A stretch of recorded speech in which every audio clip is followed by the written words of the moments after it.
여러분, 우리는 하나님 자녀의 정체성을 체험함으로 새로운 생각과 감정을 경험해야 합니다.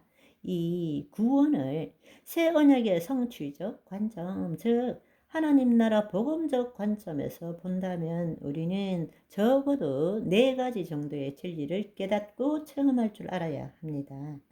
첫 번째로는 우리가 예수 그리스도께서 이 땅에 오셔서 우리의 죄를 사하시고 약속하신 보혜사 성령님을 보내주셨다라는 사실은 우리가 하나님과의 생명적 관계가 새롭게 되었다라는 것입니다. 우리는 죄로 인하여 떠났던 하나님의 영이 예수 그리스도로 인하여 다시 우리에게 임함으로써, 그것을 다른 말로 하면 하나님과 우리가 분리되어서 스스로 살아가는 존재에서 하나님의 영이 우리에게 임함으로 우리는 다시금 하나님과 생명적으로 하나가 되었다 라는 사실입니다. 아멘. 예수님께 하나님의 생명으로 하나님 아버지와 예수님께서 하나인 것처럼 우리에게도 하나님의 생명을 보내주심으로 인해서 우리는 예수 그리스도 안에서 하나님과 하나가 된 것입니다.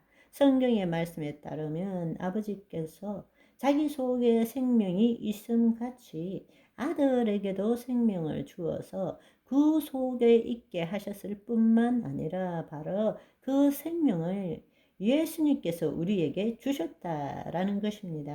아멘. 여러분, 요한복음 17장 11절의 말씀을 함께 보시면, 나는 세상에 더 있지 아니하오나 그들은 세상에 있사옵고 나는 아버지께로 가옵나니 거룩하신 아버지여, 내게 주신 아버지의 이름으로 그들을 보존하사 우리와 같이 그들도 하나 되게 하옵소서 말씀하십니다. 어떻게 하나 되게 될 수 있느냐? 바로 하나님의 생명 조회 때문에 그렇다는 것입니다. 예수 그리스도로 말미암아 하나님의 영이 우리 안에 임함으로 인해서 하나님이 우리에게 임하신 것이고, 주와 합한 자는 한 영이 된 것입니다. 하나가 되었다라는 것입니다. 놀라운 말씀이죠. 우리가 타락한 후에는 나와 하나님이 분리된 존재로서 내가 하나님을 경배하고 내가 하나님을 믿는다, 이런 신앙생활을 해왔지만 우리가 새 언약 안에 하나님 나라 복음 안에 있다면 이제는 더 이상 하나님과 우리가 분리된 존재가 아니라 하나님의 영이 우리 안에 임함으로써 우리가 하나님과 하나 되었다라는 것입니다. 그렇다고 해서 하나님과 동등됨을 취하는 것이냐? 아니죠. 며칠 전에도 비유로 말씀드렸지만 파도와 바다를 비유로 든다면 파도도 바다도 물입니다. 하나입니다. 그렇지만 파도는 바다의 현현일 뿐이지 파도가 나는 바다야 이렇게 말할 수 있는 것은 아닙니다. 예수님도 하나님과 같은 생명을 가지고 하나이지만 예수님은 하나님을 나타내신 것이지 동등됨을 취한 것은 아니다라는 것입니다. 우리도 예수 그리스도 안에서 하나님과 하나 되었지만 하나님과 우리가 동등됨을 취하는 것이 아니라는 것을 여러분이 아시기를 소망합니다.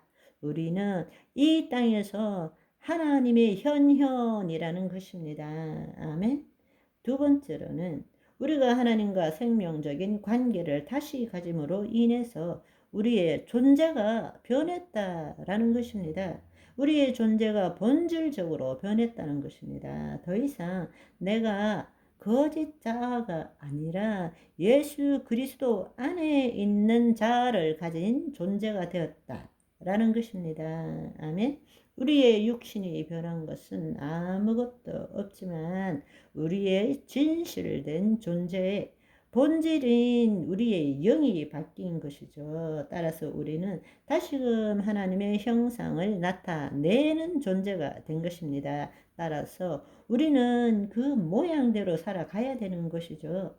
우리는 지금 육신이나 혈통이나 사람의 뜻으로 난 것이 아니라 하나님으로부터 나서 예수 그리스도 안에 있는 존재라는 것입니다.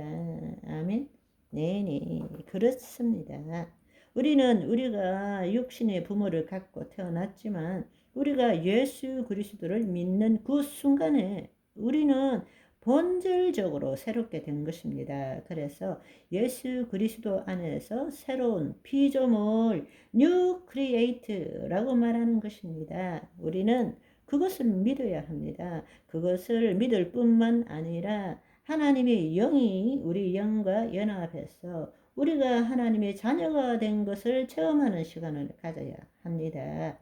세 번째로는 새롭게 창조된 인간의 이제는 소속이 달라지고 삶의 터전이 달라진다는 사실을 우리는 알아야 합니다. 우리가 예수 그리스도로 말미암아 하나님의 자녀가 되는 순간부터 우리는 하나님의 가족의 일원이 되었고 우리의 삶은 하나님 나라가 되었다라는 사실입니다. 아멘. 히브리서 2장 10절 11절의 말씀을 보시면 그러므로 만물이 그를 위하여 또한 그로 말미암은 이가 많은 아들들을 이끌어 영광에 들어가게 하시는 일에 그들의 구원의 창시자를 고난을 통하여 온전하게 하심이 합당하도다. 거룩하게 하시는 이와 거룩해 함을 입는 자들이 다 한 근원에서 난지라. 그러므로 형제라 부르시기를 부끄러워하지 아니하시고 바로 하나님께서 모든 피조 세계를 다시금 회복시키시고 우리를 다시금 하나님의 아들로 자녀들로 삼기 위해서 구원의 창시자를 이 땅에 보내주셔서 고난을 받게 하시고 다시금 죽으시고 부활 승천하셔서 영광을 받게 하신 것이 합당하다는 이야기입니다. 그렇게 하시는 분이 누구십니까? 예수 그리스도이십니다. 거룩함을 받는 자는 누구입니까? 우리들입니다. 다 한 근원에서 난지라 have the same father, 동일한 아버지를 가졌다라는 것입니다. 아멘. 오늘은 여기까지. 바이바이.